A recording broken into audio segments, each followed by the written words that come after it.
HK. Patil ರವರು 2-3 ಬಾರಿ CM ಆಗಿರುತ್ತಿದ್ದರು. SM. Krishna ಆದ್ಮೇಲೆ ಸಿಎಂಗಾಗಿ ಹೆಸರು ಓಡಿದ್ದು ಎಚ್.ಕೆ. ಪಾಟೀಲ್ ಇರುತ್ತೆ. ತಡವಾಗಿದ್ರೂ ಎಚ್.ಕೆ. ಪಾಟೀಲರಿಗೆ ಸಿಎಂ ಯೋಗ ಕೂಡಿ ಬರಲಿ ಎಂದು ಸ್ವಾಮೀಜಿಯವರು ಹಾರೈಸಿದ್ದಾರೆ. ಚಿತ್ರದುರ್ಗ ಭೂವಿ ಗುರುಪೀಠ ಸಂಸ್ಥಾನ ಮಠದ ಇಮ್ಮಡಿ ಸಿದ್ದರಾಮೇಶ್ವರ ಸ್ವಾಮೀಜಿ ಈ ರೀತಿಯಾದ ಹೇಳಿಕೆ ನೀಡಿದ್ದು, ಗದಗದಲ್ಲಿ ನಡೆದ ಸಿದ್ದರಾಮೇಶ್ವರ ಜಯಂತಿಯ ಕಾರ್ಯಕ್ರಮದಲ್ಲಿ ಹೇಳಿಕೆಯನ್ನು ಕೊಟ್ಟಿದ್ದಾರೆ. ಸ್ವಾಗತ ಕೋರುವ ವೇಳೆಯಲ್ಲಿ ಸಚಿವ ಎಚ್.ಕೆ. ಪಾಟೀಲರಿಗೆ ಸಿಎಂ ಯೋಗ ಇತ್ತು ಎಂದು ಸ್ವಾಮೀಜಿಯವರು ಹೇಳಿದ್ದಾರೆ. ಏನು ಸಚಿವ ಎಚ್.ಕೆ. ಪಾಟೀಲರಿಗೆ ಮುಖ್ಯಮಂತ್ರಿ ಯೋಗ ಕೂಡಿ ಬರಲಿ. ಗದಗದಲ್ಲಿ ನಡೆದ ಸಿದ್ದರಾಮೇಶ್ವರ ಜಯಂತಿಯ ಕಾರ್ಯಕ್ರಮದಲ್ಲಿ ಹೇಳಿಕೆ ನೀಡಿದ್ದು, ಎಚ್.ಕೆ. ಪಾಟೀಲರು 2-3 ಬಾರಿ ಸಿಎಂ ಆಗಿರುತ್ತಿದ್ದರು ಎಂದು ಹೇಳಿದ್ದಾರೆ.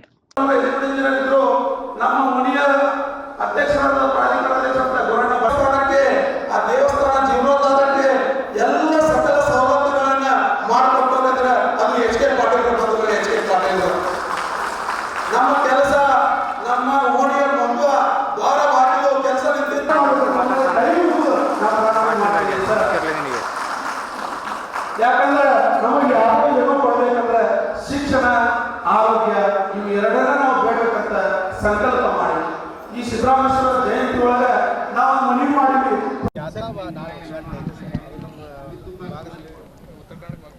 ನಮ್ಮ ಉತ್ತರ ಕರ್ನಾಟಕ ಭಾಗದಲ್ಲಿ ಒಂದು ದೊಡ್ಡ ಫೆಸಿಲಿಟಿ ಅದು. ಈಗಾಗಲೇ ಅದರದ್ದು ಸಂಪೂರ್ಣ ಸಿದ್ಧತೆ ಆಗಿದೆ. ನಾಳೆ 10 ಗಂಟೆಗೆ ಗದಗಿನಲ್ಲಿ ಕ್ಯಾತ್ ಲ್ಯಾಬನ್ನು ನಾವು ಪ್ರಾರಂಭ ಮಾಡ್ತೀವಿ. ತಮ್ಮೆಲ್ಲರಿಗೂ ಗೊತ್ತಿದ್ದಾಗೆ ಈ ಹೃದಯ ಚಿಕಿತ್ಸೆ ಸಲುವಾಗಿ ನಾವು ಬೆಂಗಳೂರಿಗೆ ಹೋಗಬೇಕಾಗಿತ್ತು, ಮುಂಬೈಗೆ ಹೋಗಬೇಕಾಗಿರ್ತಕ್ಕಂಥದ್ದು. ಆ ಸಂದರ್ಭದಲ್ಲೆಲ್ಲ ನಾವು ಆ ರೀತಿ ವ್ಯವಸ್ಥೆಯನ್ನು ಮಾಡ್ತಿದ್ವಿ.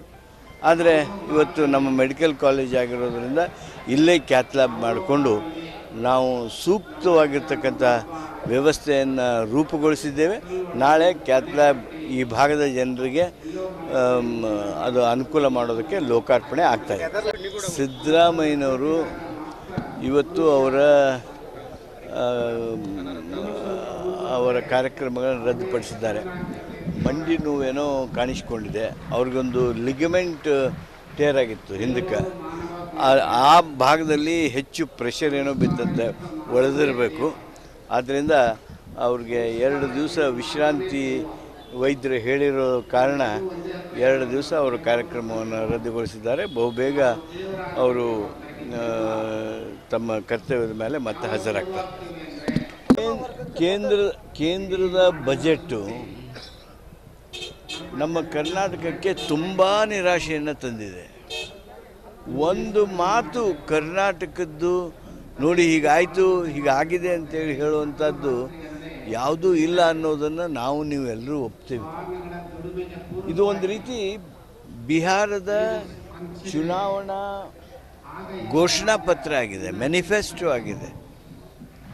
ಫೆಡ್ರಲ್ ವ್ಯವಸ್ಥೆಯೊಳಗೆ ನಮ್ಮ ವಿಶ್ವಾಸ ಕಮರುವ ರೀತಿಯೊಳಗೆ ಬಜೆಟ್ ಬಂದಿದೆ. ಇವತ್ತು ನಮ್ಮ ರಾಜ್ಯಕ್ಕೆ ಪಾಲು ಎಷ್ಟು, ನಾವು ಟ್ಯಾಕ್ಸ್ ಎಷ್ಟು ಕೊಡ್ತೀವಿ, ನಾವಿಷ್ಟೆಲ್ಲ ರೆಸೊಲ್ಯೂಷನ್ ಮಾಡಿದರು. ವಿಧಾನಸಭೆಯಲ್ಲಿ ನಾವು ಠರಾವು ಮಾಡಿದ್ವಿ, ವಿಧಾನ ಪರಿಷತ್ನಲ್ಲಿ ಠರಾವು ಮಾಡಿದ್ವಿ. ಏನೋ ಅದರದ್ದು ಪರಿಣಾಮವೇ ಇಲ್ವೇ?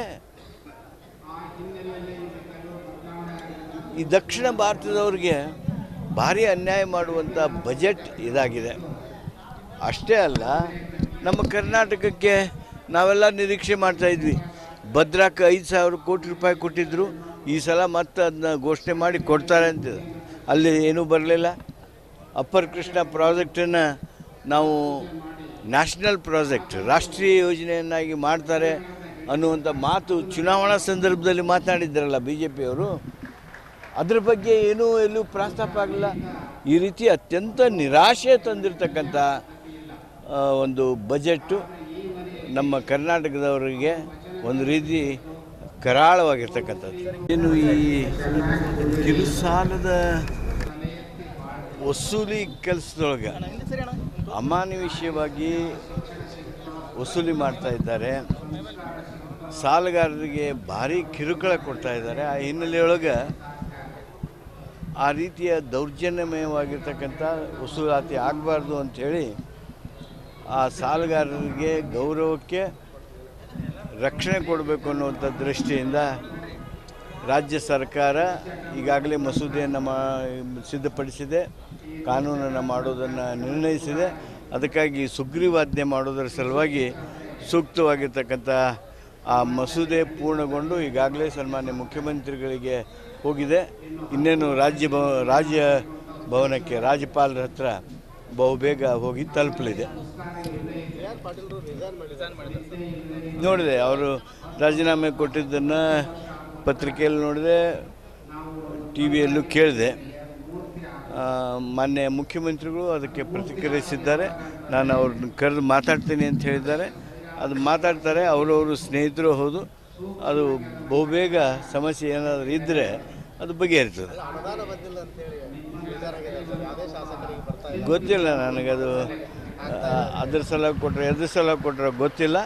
ಆದರೆ ಬಹುಬೇಗ ಅದೇನಾದ್ರು ಸಮಸ್ಯೆ ಇದ್ರೂ ಬಗೆಹರಿತದೆ.